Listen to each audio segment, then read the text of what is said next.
Oi pessoal, tudo bem? Hoje eu vou mostrar para vocês a utilização do Data Profiling aqui dentro de um projeto de Integration Services. Depois nós vamos visualizar o resultado dentro do Data Profile Viewer, ok? Então aqui dentro do projeto de Integration a gente pode utilizar uma task que é o Data Profiling Task. A ideia é poder entender melhor uma database que a gente ainda não está muito familiarizado com ela, ou até mesmo alguma database que a gente já atue, que possa ter algum problema, a gente poder analisar depois os dados dessa base.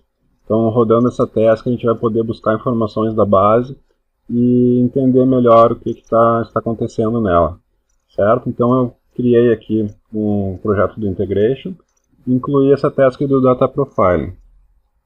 O que eu vou precisar primeiro fazer? Eu vou ter que criar duas conexões. Uma de entrada, onde eu vou buscar os dados, e uma outra de saída, onde eu vou salvar a informação para depois poder analisar ela, certo? Eu vou então aqui na parte de conexões criar uma conexão .NET para conectar com a base do AdventureWorks que eu tenho já configurado, certo?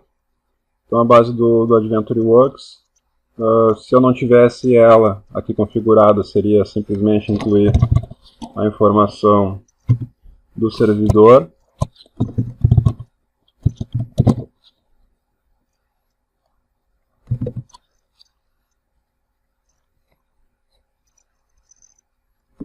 E depois de encontrar o servidor, encontrar a base do AdventureWorks. Então eu deletei a conexão e agora eu estou criando ela novamente, só para vocês entenderem como é o processo. Ele está buscando aqui as bases que eu tenho no servidor e vai encontrar aqui a base do AdventureWorks. Testando a conexão com sucesso. Posso salvar então essa minha conexão de input, certo? Eu vou precisar também de uma conexão de output, que é onde eu vou salvar as informações para análise. Então eu vou criar um New File Connection aqui, eu vou salvar em um XML. Eu não tenho ele, vou criar ele.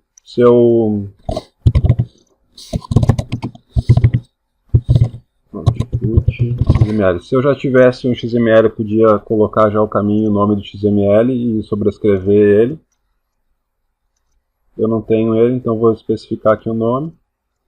Então ele vai ser um output XML, certo? Então eu tenho aqui a minha task do Data Profiling, tenho as minhas conexões e eu vou editar aqui a task para poder informar exatamente o destino, que vai ser o output XML, que eu defini ali na conexão. Aqui eu tenho a opção de override. Se eu já tivesse esse XML no meu diretório, eu teria que setar para true. E eu preciso definir os perfis, os profiles que eu vou utilizar para fazer análise depois dentro do Data Profile Viewer. Então aqui no Data Profile, primeiro eu vou selecionar a base que eu vou analisar. Vou selecionar aqui a tabela, vou selecionar aqui a person.address da AdventureWorks e vou incluir aqui também a dependência funcional, além das outras que eu já tenho aqui marcadas. Ok? Depois no Viewer a gente vai ver o que é cada uma delas aqui desses profiles. Ok? E eu tenho aqui a minha task do Data Profile prontinha para ser rodada. Bem simples esse processo, eu vou simplesmente clicar para executar a task. Ele vai rodar em alguns segundos aqui e a gente já vai ter a informação para poder buscar no arquivo. Ó, ele rodou com sucesso, quer dizer que o meu output.xml foi populado, então eu vou no Data Profile Viewer para poder analisar esse arquivo. Vou clicar em Open, tenho aqui o meu output, que foi gerado pela task. Vou abrir ele e aqui na esquerda tem a minha árvore com todos os profiles que eu incluí ali na hora de que eu selecionei a tabela. a gente pode começar analisando aqui, por exemplo, o Column Value Distribution. Aqui eu tenho aqui todas as colunas dessa tabela, onde eu posso clicar, por exemplo, em City. Eu tenho aqui o número de valores distintos, 575, e tenho aqui separado cada uma das entradas delas com um count, que eu posso ordenar do menor para o maior, do maior para o menor. E o interessante é que eu posso selecionar um desses itens e clicando nesse botãozinho de Drill Down, eu posso visualizar aqui embaixo cada um desses registros relacionados a essa informação. Certo? Bem útil. A gente vai ter aqui também os outros profiles, por exemplo, de valores nulos. Eu posso ver aqui que o Address Line 2 eu tenho muitos registros nulos, quase boa parte deles, mais de 98% dos registros são nulos, então essa parte do column null é interessante para quando eu preciso analisar alguma coluna que eu não gostaria que tivesse valores nulos, eu vou poder visualizar aqui através do null count, certo? Aqui no column length eu vou ter o mínimo e o máximo de tamanho de cada um deles. Por exemplo, se eu pegar ali o próprio Address Line 2 que a gente viu antes, e eu for ver aqui pelo count, eu vou notar que a maior quantidade de registros tem um tamanho de 5 caracteres no Address Line 2. Então, se eu selecionar aqui e for em Drill Down, da mesma forma, eu vou visualizar aqui no Address Line esses valores de 5 caracteres que normalmente são o número do apartamento, do endereço, né, que é os 5 caracteres são mostrados ali em cima, certo? Olhando ainda aqui em relação às chaves, ele mostra para mim quais são as chaves candidatas para ser dessa tabela. Aqui no caso é o ID do endereço, 100%, é uma base do Adventure Works, toda correta, populada, sem nenhuma violação de chave. Não tem nenhuma repetição dentro dela, então sem problemas aqui.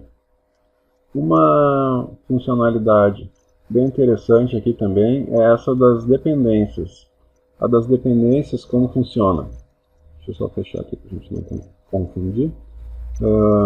Tenho, por exemplo, aqui um city relacionada a um state. Então eu tenho aqui a cidade relacionada a um estado, que na verdade é o ID do estado aqui, certo? Então se eu clicar, por exemplo, nessa linha daqui, ele vai mostrar para mim todas essas que tem alguma violação de dependência. Eu posso inclusive ordenar aqui pelo número maior ou menor. A gente pode ver que Berlim é o que mais tem violações de dependência aqui. Mas a gente pode pegar uma outra aqui, por exemplo. Ó, essa aqui tem uma violação. Eu vou fazer um drill down nessa informação para poder analisar qual é o problema. Aqui, ó, city é o mesmo que a gente tem, só que se vocês notarem que o ID do estado aqui é 35, aqui é 55. Então a gente aqui tem uma violação da dependência. Essa é uma forma de poder analisar possíveis problemas na base de dados, certo? Então, a partir daquela task que a gente rodou dentro do Integration, nós geramos um XML, trouxemos essa informação para o Data Profile Viewer, e aqui a gente pode analisar bastante os dados que tem naquela naquela tabela selecionada. Ok? Espero que tenha ficado claro para vocês e muito obrigado.